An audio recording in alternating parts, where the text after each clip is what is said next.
what is betaization by 1,000 concessions? So this is the process of power negotiation within a relationship between a masculine and feminine energy. She's always going to try to take power initially, and whether that be from programming or whether that to be a test or a little bit of both, likely. And so now you have what the Indians call like a flowery war, right? So if you maintain your frame and she respects that frame, she will surrender in this.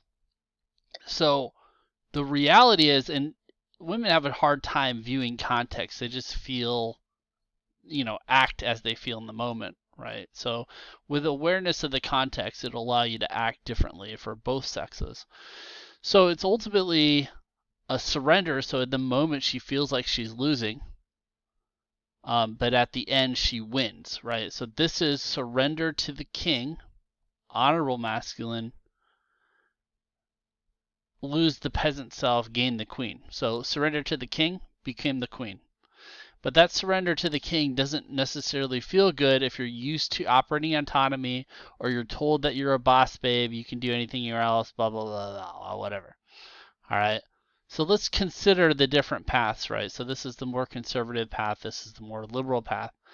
And most women will start out as liberal. By about 28, they'll become conservative. They compete for power as socialized needs. So again, they were fed, you are the driver, you're just as good as a driver, you're better than the masculine driver, you don't need a masculine driver, you can drive yourself. This is what's pushed towards them. You can beat up 1,000 men with your feminine power. Okay. Now the masculine, when you get into a relationship with this, the masculine is going to say, okay, has a choice, right? Do we revert to our need for peace, or to sleep with them and gain what's called a pyrrhic victory, right? So do we surrender to this demand for temporary peace or pleasure, right? What you have to realize is, as you're giving up your boundary, right? You're giving up the role as the boundary. What's going to happen? And this is what she's unaware of. This is what the feminist supremacists don't communicate, which is self-destruction, masculine destruction, and family destruction. And they come out of a sense of anxiety, contempt, and boredom. So this is the analogy of the two-wheeled. So this is driver's ed, right? So if there's two drivers, you realize the chaos that ensues, right? One wants to go this way, one wants to go that way. You have to negotiate everything. It's all nonsense. And in this anxiety, in the lack of dominance in the masculine, anxiety comes up. Contempt, you're not a big enough man, I could find a better man. Boredom, they would rather look around at the scene and absorb things and point out the deer a mile away, or keep you entertained, right? To be your inspiration.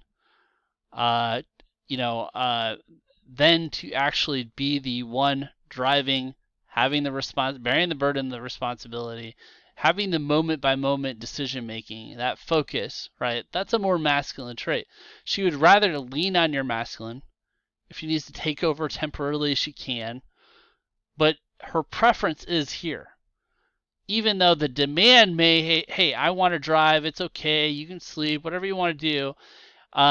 This could be a demand, this could be an offer, like, hey, if you just want to relax and sleep in the back, blah, blah, blah, blah. Like, however it comes, as the connection and the trust in this masculine grows, then she can take more control. Initially, though, there's more test orientation. She's testing you, but it's also past programming. It's also the story that they've been influenced by. The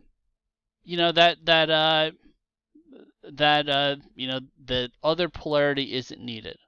So if they double down on this, not only, they can get married, they can dump their husband, they get half, etc. But to go through a life without the capacities to surrender to a king to become a queen, right? You're basically stuck at 14-year-old masculine maturity. And that's isolating, that's frustrating. There's a lot of neurosis that comes from it. It leads to drinking, leads to let's adopt 5 cats, let's get years of therapy and counseling and cope. And that's where probably 50% of women are today over 30. No relationship, no family, single for life. So that is the betaization by 1,000 concessions. The way that whole dynamic unfolds. Thanks for listening.